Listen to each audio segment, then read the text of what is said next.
It's my pleasure this morning to introduce two of our next speakers, Christine Woods and Gillian Lash. Christine Woods is a senior planner for the Township of South Frontenac, where she oversees the planning department and is involved in special projects with a review of a wide variety of development applications. She's also the staff resource person for the Lake Ecosystem Advisory Committee. And before coming to the township, I had the pleasure of working with Christine for 16 years at Cataraqui Conservation, where she worked in a variety of planning roles.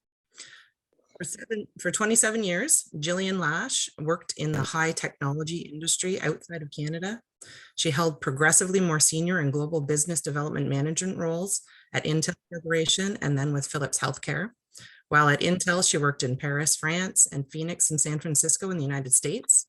She lived in San Francisco and spent 5 years in Stuttgart, Germany, while employed with Phillips Healthcare. Due to the nature of responsibility, she's been able to work in the continents except for Australia, so sounds very exciting.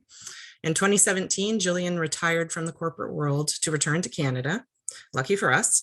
She now enjoys dedicating most of her time to realizing her second dream, which is to spend as much time as possible outside. Living in a house on Buck Lake affords her this opportunity.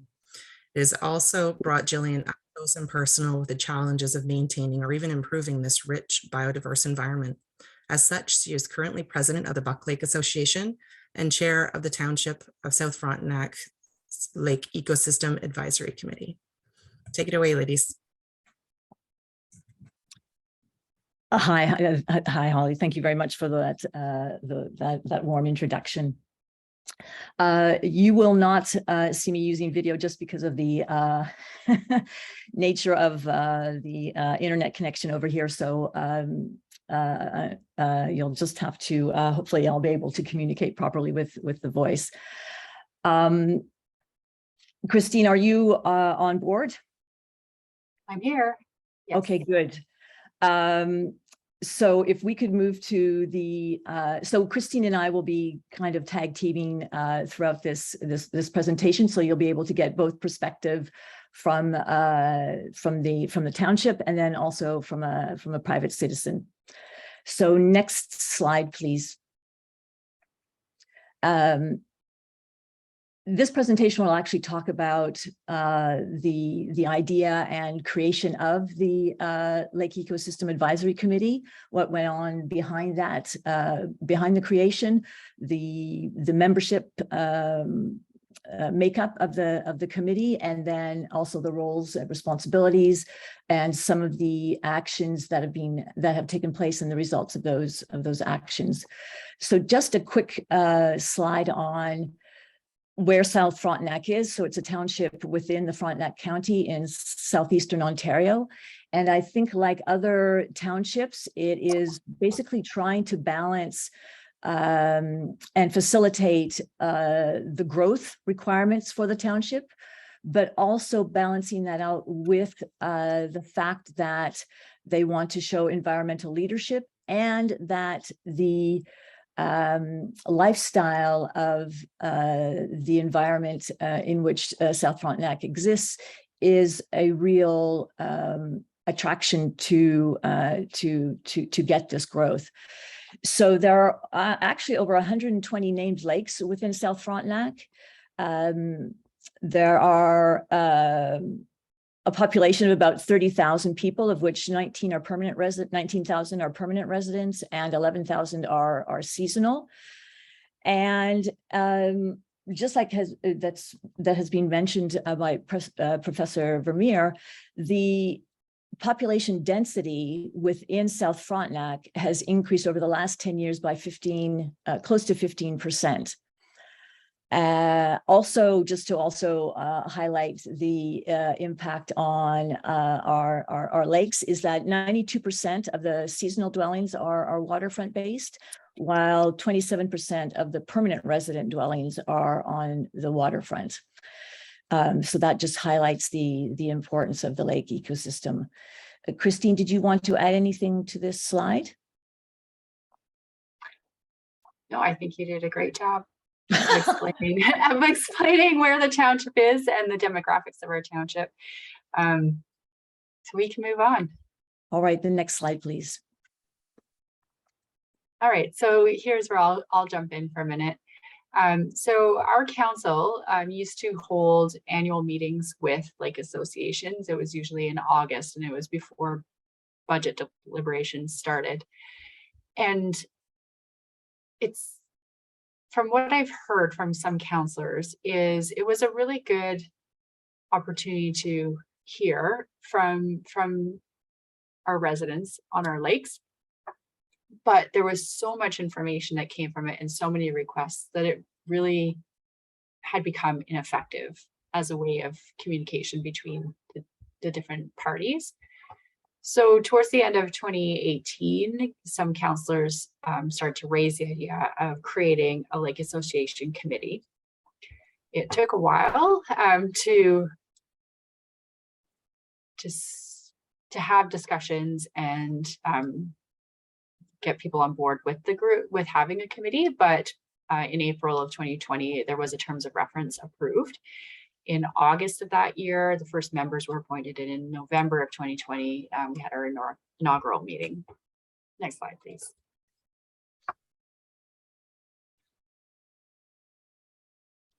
So the goal of our committee, the Lake Ecosystem Advisory Committee, is to support the health and welfare of the township's lake ecosystems and the enjoyment and use of those lakes by residents, visitors, and future generations.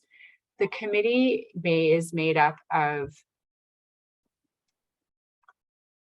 2 councillors and the mayor, and then the rest of the members, and I'm forgetting how many specifically there are. I think there's 6. Yes, there are 6 or 8 committee members who they applied and were appointed.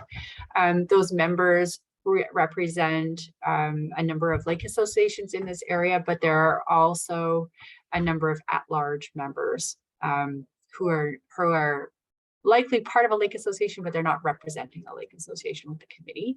And Holly Evans is also part of our committee as a resource for the committee to bring in that perspective of conservation authorities and a broader watershed area. Yes, if I could just add a couple of points there. I think Sure. the township also recognized that representation from the lake associations is important, but there's also value from the non-member lakeshore residents as well, which we weren't getting with the previous lake forums. And as Christine said, they wanted to create a forum with a more effective and efficient use of not only the council and the township's time, but also of the volunteers' time as well. And then also, which was a little mitigating with the previous lake forums, was there were so many people who were attending. So they did want to ensure that the committee size and the structure also facilitated actually, taking action. And then also, because we've seen this in some of our lake association forums, is that you will have maybe 2 or 3 people who tend to take up a lot of time with their particular issues. So this committee wanted to mitigate, the potential for, unequal representation or influence of the council. So now we can go on to the next slide, please. All right, so this committee, it has a lot of duties and functions, and these are basically action items that they're tasked with in order to help achieve the goal that was on the last slide. So one of those things is to host an annual Lake Associations forum, and this is something I think that was intended to take the place of having those annual meetings with council. It's also not, so it's an opportunity for having relationships between those and to coordinate feedback from lake associations and other owners and residents. One thing that the committee had been working very actively on at the beginning of their term was to create a lake study grant program. It had originally started off as just looking at like lake management plans and lake studies, but based on the amount of funding that is available through the annual budget, it's been expanded to other programs or projects as well, which we'll talk about in another slide or two. There is an intent that this committee could provide some advice related to the budget and strategic planning activities. They're also basically a sounding board for senior staff or council on certain activities. And we'll provide some examples of the type of work that the committee has been doing on that. And finally, related to whatever the mandate is the council gives to the committee, that they do have the ability to do research and to analyze information and to participate in outreach activities, such as this Lake Links workshop. Next slide, please. So I'll just talk to this slide. So, you know, as Christine just mentioned, the committee was created in, or not created, but the first meeting actually took place in November of 2020. And then we were given the mandate very quickly to create and propose a grant program. So we were very quickly thrown together and, you know, basically had to perform at a very high level very, very quickly. And I have to say that I think it's thanks to the amazing, if you will, gene pool of the committee that we were able to get the grant program policy submitted to council in a very short period of time, and was approved in May of 2021. So, you know, within that short period of time, we had to, you know, define what the purpose of this grant program was going to be, what the definitions were and agreed upon, what the funding priorities were going to be, and also the criteria and evaluation process once we had the grant applicants in place. So it was, you know, I've got it summarized here in 4 points, but let me say there was a lot of work involved by everyone to come up with the results by May of 2021. And then as Christine has mentioned, also during that time, we provided input on a proposed shoreline protection bylaw that is being looked at, and then also the official plan for the township. And in terms of outreach, the committee also participated in a local Lakes and Trails festival that we have in July. And then, as also Christine mentioned, our next step is to define and host an effective lake forum at some point next year. Yeah, so just to add to a little bit to this in terms of the perspective of council and staff on having this committee. I think what I have heard, the feedback I've heard from council is that they're happy with the work that the committee is doing to date. I think everyone is, because this is the first term of the committee, everyone's still trying to figure out, you know, what the roles are of the committee, and like council's wondering about what kind of things to send to the committee to get advice on. But they're quite happy with the work that's been done so far on the grant program and the quality of the applications that are being funded through it.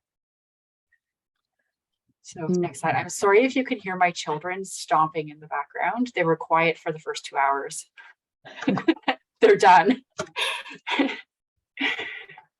Yes, next slide. Okay, sorry. The grant program. Do you want to talk about this, Gillian, or do you want to talk about the projects themselves?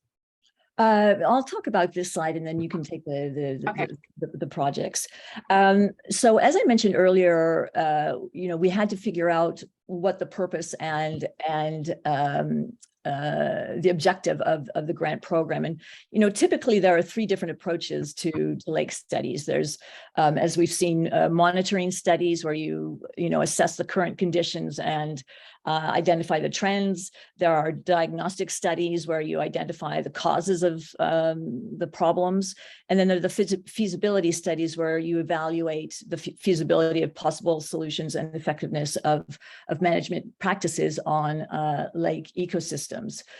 So given that we were, had a lot of discussion, and we limited the purpose of the grant program to support and encourage preservation, restoration, and monitoring and analysis of lake ecosystems. We didn't want to get so much detail in the description and objective of the grant program, such that we limited ideas that we hadn't thought about that lake associations or other entities might have. So we tried to keep it general but specific at the same time, and that caused a lot of discussion. So we were able to, in terms of funding, limit it to 4 of these priorities, which are listed here. And also, just my little pet peeve, which I wanted to ensure that was really critical, and which was really glad to hear the 3 previous presentations that we've heard today also mentioned the importance of education and building awareness within the community. So every single project that is accepted and is given a grant must have a component of their project that educates and builds awareness within the community about the project's key findings and also key learnings. Next slide, please. All right, so last year was the first year that we offered this grant program, and the council had originally put $30,000 in the budget for 2020, and since the committee wasn't up and running until the end of the year, they carried over that money to 2021, so that there was a total of $60,000 available for funding projects. Of that $60,000, we awarded just over $43,000 to projects. The people who were, or the groups that had applied for and were successful, included a number of lake associations in our area, as well as Queen's University researchers. And this is a program that is one in which we became aware of just how much research is done in our area by the academic institutions in the area. So I've put on the slide a really quick summary of the types of projects that were funded last year. One of them was a research project looking at how road salt runoff impacts water quality and ecosystems. There were 2 lakes that had been chosen in our township for the study. There was also funding given to a research project looking at sampling and analyzing environmental DNA from 20 water bodies. This project is part of a larger initiative in Ontario, but 20 water bodies in our township were being sampled. And there was also a lake association who would be surveying users of a boat ramp to see basically where they've been taking their boats, where they're from, whether they clean their boats before and after they enter a lake. And they're also looking at best practices for installing a boat washing station at a specific boat ramp. The program funded a scoped dam safety assessment for repairs to a private dam, which impacts 2 lakes and a small watershed in our township. And then there's also a program about engaging the public in a lead buyback program to reduce lead fishing tackle in the environment. And that project in particular has a very large education component to it. And I'm sure that many of the people on this call may have heard about that program because they have been out in the community very active. And this year, 2022, we've had another intake, and there's going to be a recommendation made to council in December related to a number of new and different projects that have applied for grants. So maybe next year we'll have more to tell you about this. Next slide, please. And this is just a final slide in terms of some of the key learnings from my perspective in being a part of this committee is, and this is basically a summary of some of the key points that all of the previous presentations have as well, is that public and private partnership is absolutely necessary in terms of having a positive impact on the lake ecosystem, as we've just heard and we're very much aware of. I also thought it was very important that the committee was made up of 2 council members, and every single meeting is attended by not only these 2 council members but also by the mayor as well. So I think we have a very and just having this committee also helps build those strong bridges and relationships with your local municipality, which is so critical. And then the other incredible thing that I learned was, and so impressed with the leverage, the knowledge and the skills that exist in, I'm sure, every single one of our communities. And as I think someone mentioned earlier, people are so willing to help and volunteer their time and expertise. And it's quite frankly, I've just been blown away. It's been just an amazing experience to see all of this. And also, I think what the township recognized is that what I call a varied gene pool of the committee is important. I mean, everyone brings different skills. I mean, some people might wonder, what is somebody from high tech doing on the committee? But we all have skills and attributes that we bring to a committee that helps to make it very successful. But the common thread through each and every single one of the members of this committee is their passion and desire to make positive change. And when we were given our task very early on in the committee to come up with this grant program, I mean, we were able to do that, I think, because of this common thread of passion and desire. And then, also as we're seeing, is that comprehensive programs include both, what I call a carrot and a stick. There are bylaws that are, I think, that are necessary, which is a bit of the stick side to get people to move. But then there are also other ways, like this grant program, which is the carrot, which is, to get people to move in a more positive way. So those are some of the key learnings that I've taken away so far. Christine, I don't know if you want to add any from your side.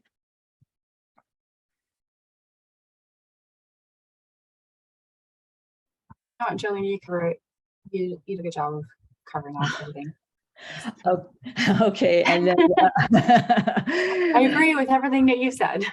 See what a great partnership we have over here in South Frontenac.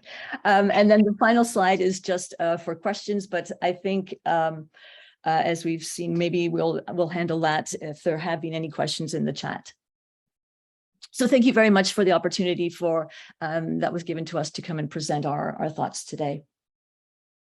Thank you so much, ladies. That was fantastic. It was great to know what is going on in South Frontenac and how these partnerships are building and how we're able to make change positively.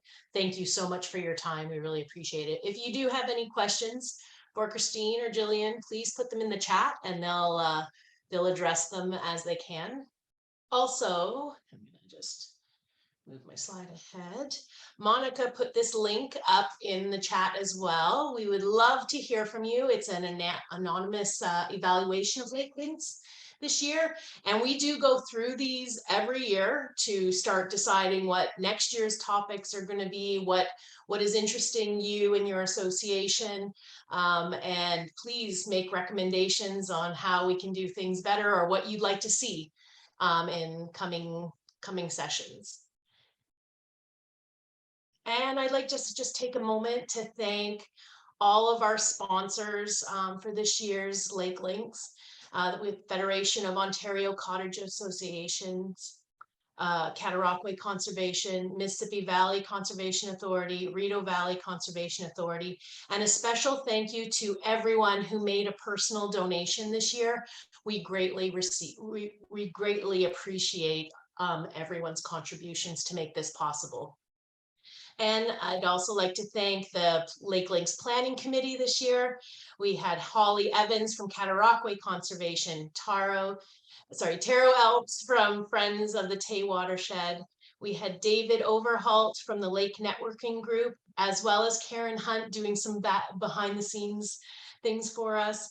We had Kelly Stiles from Mississippi Valley Conservation Authority, Mike Yee and Megan McDonald, who is now on maternity leave, from the Rideau Valley Conservation Authority, and of course Barbara King and myself from Watersheds Canada, along with some Watersheds Canada staff, Monica, Nicole, and Jane, for helping out with the seminar today.